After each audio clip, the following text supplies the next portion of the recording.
What does the phrase Son of God mean? Does it mean that God the Father literally had a son?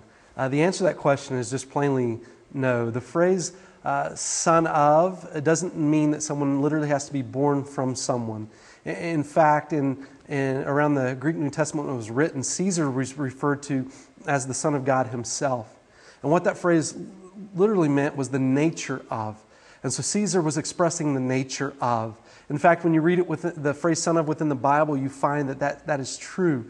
In Acts 4, Barnabas is called the son of encouragement. In Mark 3, James and John are called the sons of thunder. Judas is referred to as the son of perdition. The nature of encouragement is seen in Barnabas. The nature of thunder is seen in James and John. The nature of hell is seen within Judas. And so when Jesus is referred to as the Son of, it's not in reference to him being born from the Father. It's actually a claim of his deity. In fact, Colossians 2 and verse 9, Colossians 1 and verse 15 tell us that in Jesus the fullness of deity dwells. The phrase Son of God refers to his nature as being God.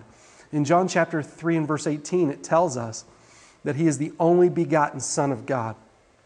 That means this word only begotten is a claim against the Caesars of the day who would claim deity.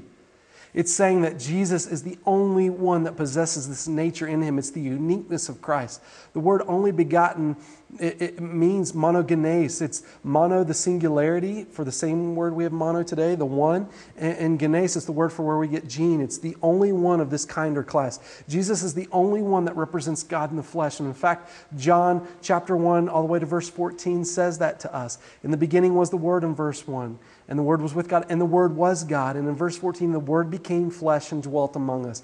God became flesh and dwelt among us. That's why Jesus said, "He who has seen me has seen the Father."